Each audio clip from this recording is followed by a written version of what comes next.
यहाँ ट्रैफिक जब कम हो जाती है, व्यवस्था बाहर जाते हैं, पैसेंजर जाने के बाद रास्ते में बहुत बड़ी भीड़ होती है और बहुत सारी जगह जो रेलवे की है वो अतिक्रमित की गई है, उसके बारे में मैं जरा डिटेल्स लूंगा जीएम साहब से, डीआरएम से।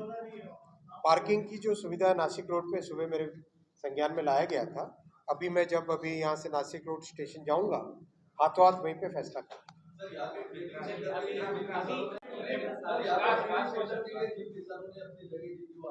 अभी मिले अभी, और उसके विषय में जो संज्ञान में मैंने लाया गया है उस पे दोनों पॉइंट, एक तो जो रोड का मामला है और दूसरा अगर उनका और भी जो विषय है वो भी पॉलिसी के हिसाब से उसका सोल्यूशन है।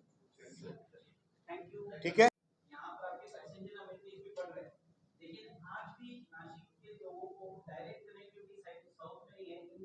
वही तो मैं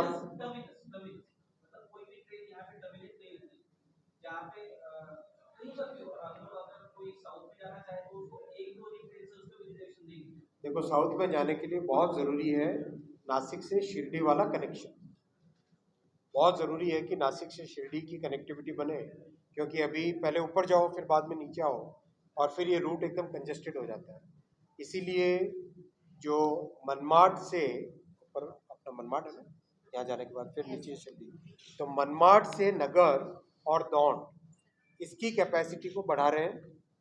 मनमाड से नगर और दौंड ये कैपेसिटी, ये कॉरिडोर की पूरी कैपेसिटी बढ़ा रहे हैं, और नासिक से डायरेक्ट इस कॉरिडोर में कनेक्टिविटी शिरडी पे हो, वो प्रोजेक्ट ऑलरेडी जैसा मैंने आपको कहा नवंबर के एंड तक उसकी डीपीआर हो जाएगी, और डीपीआर बनने के बाद में बोर्ड में कैबिनेट में उसके अप्रूवल के लिए जाएगी।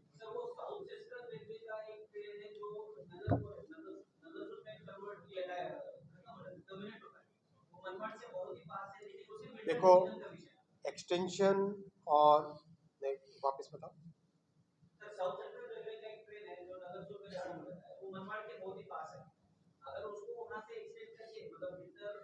एक्सटेंशंस में क्या दिक्कत है मैं आपको बताऊं। एक्सटेंशन होते ही उस जगह के लोग बहुत नाराज हो जाते हैं क्योंकि गाड़ी पहले से भर के आएगी, इसलिए अपन अभी जितना कैपेसिटी ऐड कर रहे हैं, जैसा मैंने आपको बताया महाराष्ट्र में 10 वर्षों में 1800 किलोमीटर से ज़्यादा नए ट्रैक बने, तो पूरे भारत में लास्ट ईयर में 5300 किलोमीटर नए ट्रैक बने, 5300 किलोमीटर नए रेलवे ट्रैक बने, यानी स्विट्जरलैंड का जितना नेटवर्क है उससे ज़्यादा भारत में एक साल में जोड़ा गया है। तो ये इन आगे वाले आगामी 3-4 वर्षों में हर साल 3-3 हज़ार, 4-4 हज़ार, 5-5 हज़ार किलोमीटर जो जोड़ेंगे तो बहुत कैपेसिटी बढ़ती है। तो अपना टारगेट है कि आगामी 6 वर्षों में 3000 नई गाड़ियां देश भर में चलेंगी, तो उसमें नेचुरली महाराष्ट्र में, नासिक में, पुणे में, सब क्षेत्रों में चलेंगी ये नई गाड़ियां, उससे कैपेसिटी बहुत बढ़ जाएगी। और जो 4 अलग अलग नई डिज़ाइन बनी है, एक तो वंदे भारत बनी है जो आपको भी मिली, और महाराष्ट्र अकेले में कितनी 11 है ना टोटल, महाराष्ट्र में 11 वंदे भारत चल रही है, महाराष्ट्र में 11 वंदे भारत कनेक्टिंग है। वैसे ही वंदे की स्लीपर बनी है, अभी कंप्लीट हो गया काम, वो टेस्टिंग में आ गई। वैसे ही नमो भारत रैपिड रेल बनी जो कि रीजनल कनेक्टिविटी के लिए, अमृत भारत बनी जो कि बहुत कम कीमत में लंबी यात्रा करा सके अच्छी फैसिलिटी के साथ। ये जो 4 ट्रेन हैं, ये चारों ट्रेन देश भर में बहुत बड़ी संख्या में चलाई जाएंगी, तो उससे बहुत अपने को नई फैसिलिटीज मिलेंगी। दिल्ली से ईस्ट और दिल्ली से वेस्ट करने से ये सारे के सारे शहर, मान लो जयपुर, सूरत, अहमदाबाद, बड़ौदा, इन सब को नासिक के साथ कनेक्ट करें तो ये एक कॉरिडोर बनता है। जैसे इंदौर मनमाड से कॉरिडोर बना, वैसा ही एक ये कॉरिडोर इधर से की तरफ से डायरेक्टली कनेक्टिविटी देनी है। इसके लिए 2 प्रोजेक्ट अभी चल रहे हैं, 2 प्रोजेक्ट पे काम एक साथ चल रहा है। एक तो इंदौर मनमाड अपने आप में बड़ा एक सीधा, मतलब सोचो आप, ये दिल्ली, आगरा, लखनऊ, कानपुर, ये ग्वालियर, झांसी, ये जितना भी सेक्शन है इससे डायरेक्ट कनेक्टिविटी अपने आ जाती है। अब आप थोड़ा सा पश्चिम की तरफ जाओ, जयपुर, दिल्ली से पश्चिम की तरफ आगे, इधर हरियाणा के बड़े शहर हो गए सारे, फिर नीचे और आ जाओ गुजरात के बड़े शहर, ये कनेक्टिविटी डायरेक्टली लेने के लिए जो अपना सूरत से जलगांव वाला जो रूट है, उधना से जलगांव वाला जो रूट है, इस रूट में एक जगह पर कनेक्टिविटी देके सीधा नासिक में लेके आए, वो प्रोजेक्ट का फिजिबिलिटी अभी चल रहा है। मैंने एक तरीके से जयपुर और जो नॉर्थ और गुजरात के जितने शहर हैं, इन सब से सूरत से डाइवर्ट होके करीब करीब 30 किलोमीटर 40 किलोमीटर जाने के बाद में सीधा नासिक में आ जाए, ऐसा एक प्लान अभी जो हमारा गतिशक्ति डायरेक्टरेट है, प्रधानमंत्री Gatishakti portal, PM Gatishakti portal को जो काम में रहता है, उसमें पूरे देश का नक्शा एक साथ उसमें लगा हुआ है। जहाँ जहाँ इस तरह के मिसिंग लिंक्स हैं, उन मिसिंग लिंक्स को पता करके उससे नए लिंक्स का प्लानिंग चल रहा है। ये मतलब अपने दिल्ली के ईस्ट से और दिल्ली के वेस्ट से, दिल्ली से ईस्ट के लिए तो इंदौर मनमाड हो गई, दिल्ली से वेस्ट के लिए ये वाली लाइन बनेगी। ये भी डीपीआर ऑलरेडी चालू है।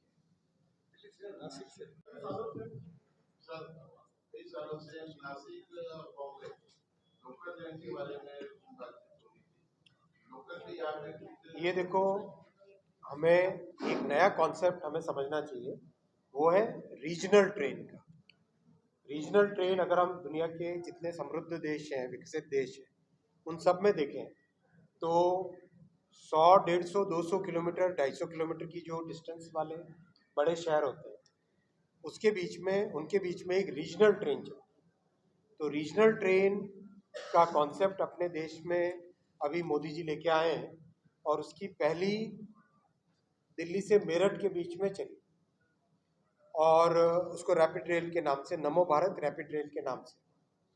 अभी दूसरा उसका एक्सपेरिमेंट हुआ है, जो गांधीधाम यानी जो बड़ा पोर्ट कॉम्प्लेक्स है, पूरा पूरा कांडला, मुंद्रा, ये सारा पोर्ट है कच्छ में, गुजरात में, वहाँ से अहमदाबाद का एक और गाड़ी अभी और बन रही है उसका भी एक एक्सपेरिमेंट किया जाएगा, और करीब 1 साल तक उन गाड़ियों की कैसी वर्किंग है, किस तरह की ऑक्यूपेंसी है, क्या उसमें दिक्कतें आती हैं, टॉयलेट की व्यवस्था कितनी होनी चाहिए, पैसेंजर्स चढ़ने उतरने में क्या दिक्कतें आती हैं, वो सारा स्टडी 1 साल तक किया जाएगा। उसके बाद में नमो भारत ट्रेन्स बड़ी पैमाने पे बनी। ये जो बड़ी पैमाने पे बनेगी, तो जैसे नासिक से मुंबई हुआ, नासिक से पुणे हुआ, नासिक से जलगांव हुआ, नासिक से नागपुर, नासिक तो काफ़ी दूर है ना, बहुत ज़्यादा डिस्टेंस है वो तो, लेकिन जो आसपास के जितने भी 150, 200, 250, 300 किलोमीटर के आसपास के जो शहर हैं, उन सब के बीच में फ्रीक्वेंटली शटल ट्रेन की तरह रीजनल ट्रेन चलेगी, जिसका नाम है नमो भारत रैपिड रेल। आप नमो भारत का सोशल मीडिया पे देखना, वो जो कॉन्सेप्ट है, वो कॉन्सेप्ट हमारा आने वाले ये जो 5 साल है अगले, ये जो मोदी जी की 3rd टर्म है, इस 3rd टर्म में ऐसे कई कॉन्सेप्ट जो एक्सपेरिमेंट्स हुए हैं 1st और 2nd टर्म में, उनका लार्ज स्केल पे प्रोलिफरेशन होगा पूरे देश में। मैं आपको बताता हूँ उसकी परिस्थिति। देखो, पुणे आज बहुत बड़ा महानगर बना है, और उसमें जितनी रिक्वायरमेंट है कैपेसिटी, वो कैपेसिटी क्रिएट करने का काम अभी चल रहा है। पुणे में कम से कम अपने को 4 बड़े टर्मिनल लेवल के बनाने। एक तो उरुली में मेगा टर्मिनल बन रहा है, जो पुणे से डॉन की तरफ जाने वाला जो रूट है, उसमें उरुली है, उरुली में बड़ा एक मेगा टर्मिनल बन रहा है। फिर जो हड़पसर है, हड़पसर को बड़ा टर्मिनल बनाया जा रहा है। प्लस जो पुणे जंक्शन का काम था, मेन जो पुणे सिटी के अंदर है पुणे जंक्शन, उसके काम को 2 फेज में कम करके, क्योंकि एक साथ काम करने से बहुत बड़ा डिस्ट्रप्शन हो जाता है, उसको करने से, ये 3-4 काम करने से पुणे में कैपेसिटी बढ़ेगी, और इसमें करीब 1.5 से 2 साल का काम टोटल लगेगा। उसके बाद में जैसे ही पुणे में कैपेसिटी बढ़ेगी, तो नागपुर हुआ, नासिक हुआ, भुसावल, जलगांव हुआ, उधर से शोलापुर की साइड से, फिर नीचे कोल्हापुर की साइड से, और उधर नांदेड़ साइड की साइड से, इन सब तरफ से जो पुणे में ट्रैफिक आना चाहता है, उसके लिए बहुत कैपेसिटी क्रिएट हो जाएगी। मतलब आज जितनी गाड़ियां पुणे में आ पा रही है, उसकी डबल अपने को करना है। इस प्रोसेस में अभी काम चल रहा है। मतलब पुणे अगर एक्स नंबर ऑफ ट्रेन्स ले सकता है, उसको हमें डबल करना है। उस प्लानिंग के साथ पुणे का काम चल रहा है। उसमें 1.5 से 2 साल का टाइम लगेगा, लेकिन सब्सटैंशियल कैपेसिटी हो जाएगी। वैसे ही मुंबई की भी सब्सटैंशियल कैपेसिटी बनेगी।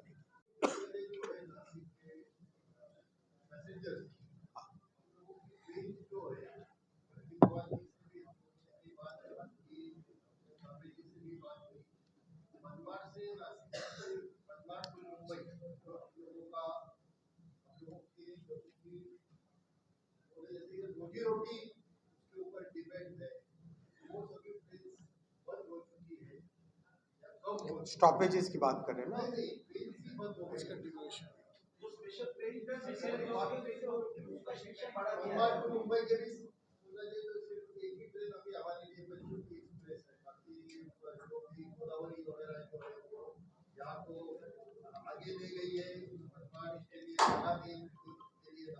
तो मैं DRM से, मैडम आप जरा एक बार सारे के सारे जो ये पॉइंट है, ये सारे के सारे नोट करके मेरे पास भेजना। इसके ऊपर जो निर्णय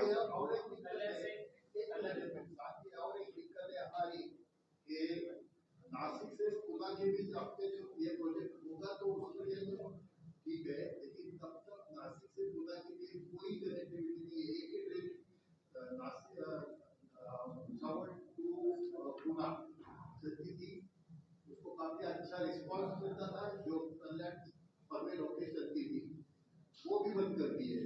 देखो मैं आपको पुणे की परिस्थिति बताऊं, पुणे की बंद करो आपका, वो एक और है आ जाएगा आपके सामने मैं रखूंगा।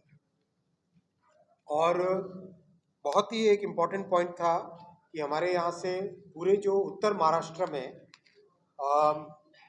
प्याज की खेती है, सोयाबीन की खेती है, बनाना की खेती है, अंगूर की खेती है, साथ में अनार की पैदावार है। तो इन सब के लिए किस तरह से व्यवस्था हो, वो भी डिटेल में चर्चा हुई है। और आज हमारे भारतीय जनता पार्टी के जो जिले के अध्यक्ष हैं, उन्होंने कई किसानों को सामने लाए थे। एयरपोर्ट में बैठे थे हम लोग, करीब आधे पौन घंटे बैठे, और उन्होंने कई प्रस्ताव रखे कि रेलवे की ज़मीन का उपयोग करके स्टोरेज बनाएं और विशेष एक कोच का डिज़ाइन करें, एक विशेष बोगी का डिज़ाइन करें, जिसमें कि इन सब सामानों को, इन सब प्रोड्यूस को ट्रांसपोर्ट करने का एक फैसिलिटी बने।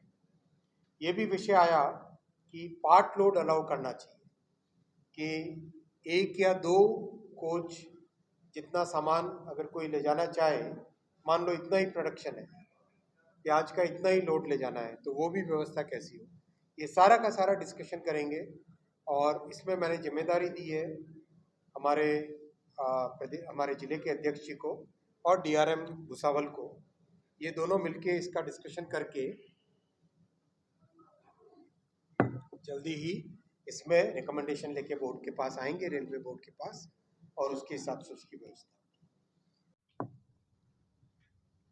तो इस तरह से पूरी कनेक्टिविटी हो जाएगी। एक लंबे टाइम से डिमांड आ रही थी हमारे डहाणू से नासिक की, और विशेषकर जब से वाधवन पोर्ट बन रहा है, वाधवन बोलते हैं अपने ना यहाँ पे, ना वाधवन बोलते हैं, नासिक से कैसे उसकी डायरेक्ट कनेक्टिविटी हो, ये प्रस्ताव भी आया है।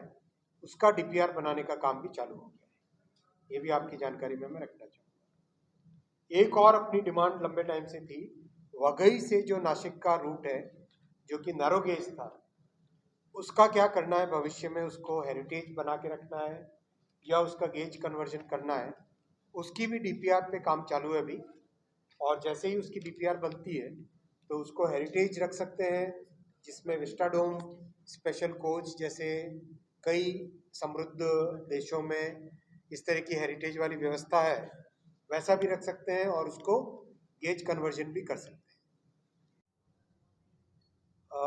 नासिक से शिरडी, नासिक रोड से शिरडी साईं बाबा के धाम तक, और विशेषकर जो मेन लाइन के साथ कनेक्टिविटी हो जाए साउथ में जाने के लिए, आगे शिरडी, फिर दौंड, दौंड से नगर, दौंड और नीचे साउथ में सिकंदराबाद हो, बैंगलोर की तरफ जाना हो, वो कनेक्टिविटी हो जाए नासिक से, वो भी आपकी लंबे टाइम से डिमांड थी।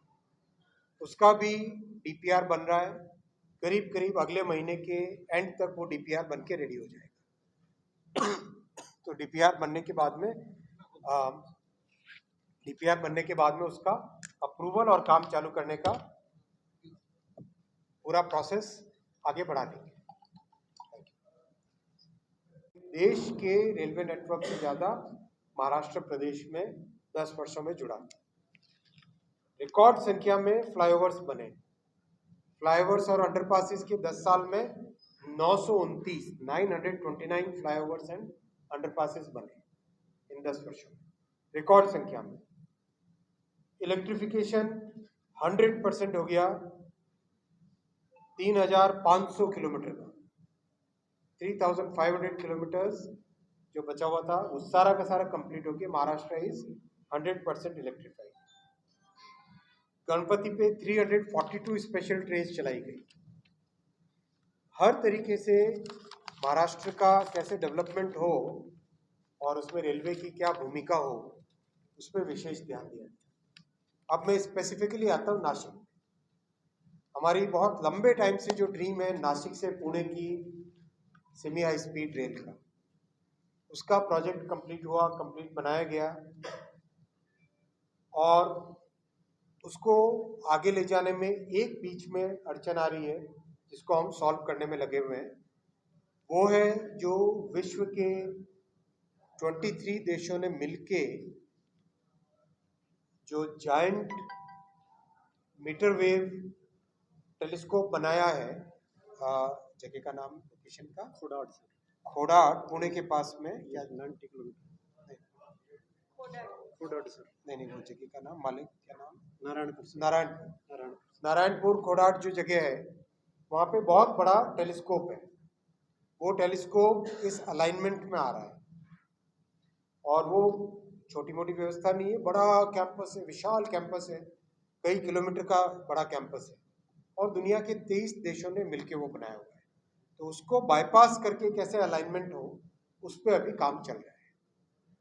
उसको बाईपास करके, क्योंकि उसकी रिक्वायरमेंट है कि उससे कई किलोमीटर दूर तक कोई गाड़ी नहीं चलनी चाहिए, इलेक्ट्रिफिकेशन भी नहीं अलाउड होता उसमें। तो वो अभी व्यवस्था, उसके ऊपर काम चल रहा है। वो जैसे ही काम उसका कंप्लीट होता है, एक ऑल्टरनेटिव अलाइनमेंट आता है, तब ये काम भी हम आगे बढ़ा लेंगे जल्दी से। आज मोदी जी रेलवे के डेवलपमेंट के लिए 15,940 यानी करीब 16,000 करोड़ का बजट है। कहाँ 1,200 करोड़ का बजट होता था, कहाँ 16,000 करोड़। इतना बड़ा परिवर्तन लाए मोदी जी, क्योंकि महाराष्ट्र के प्रति जो कमिटमेंट है, महाराष्ट्र में रेलवे को डेवलप करने के लिए जो कमिटमेंट है, उसके लिए बजट चाहिए। उस बजट को इस तरह से मोदी जी ने 16,000 करोड़ पे पहुंचाया, 15,940 टू बी प्रिसाइज। और महाराष्ट्र में जो ऑनगोइंग प्रोजेक्ट्स चल रहे हैं, उसमें रेलवे के जो doubling, gauge conversion, multi tracking, वो चल रहे हैं करीब 81,000 करोड़ की। स्टेशंस का काम करीब करीब 6,500 करोड़ का। फ्लाईओवर्स और अंडर ब्रिजेस, अंडरपासेस, उसमें 5,500 करोड़ का। बुलेट का जो महाराष्ट्र में सेक्शन है, उसमें 33,000 करोड़ का। फ्रेट कॉरिडोर का महाराष्ट्र का जो सेक्शन है, वो करीब 12,500 करोड़ का। अभी जो जालना से जलगांव का प्रोजेक्ट अप्रूव हुआ, अजंता केव्स को कनेक्ट करने वाला और मराठवाड़ा को पोर्ट के साथ कनेक्ट करने का, वो 7,000 करोड़ का। और जो इंदौर से मुंबई डायरेक्ट कनेक्टिविटी करने के लिए Manmad Indore new line approve हुई, 18,000 करोड़ की। ये सब मिला के महाराष्ट्र में रेलवे का इन्वेस्टमेंट आज हो रहा है 1,64,000 करोड़। महाराष्ट्र में रेलवे का जो इन्वेस्टमेंट हो रहा है वो है 1,64,000। इतना मैसिव इन्वेस्टमेंट महाराष्ट्र के डेवलपमेंट के लिए रेलवे का हो रहा है और काम भी बहुत तेजी से चल रहा है। महाराष्ट्र में 10 वर्षों में 2014 से 2024 के 10 वर्षों में 1,830 किलोमीटर नए रेलवे ट्रैक बने। पूरा श्रीलंका देश है उसका रेलवे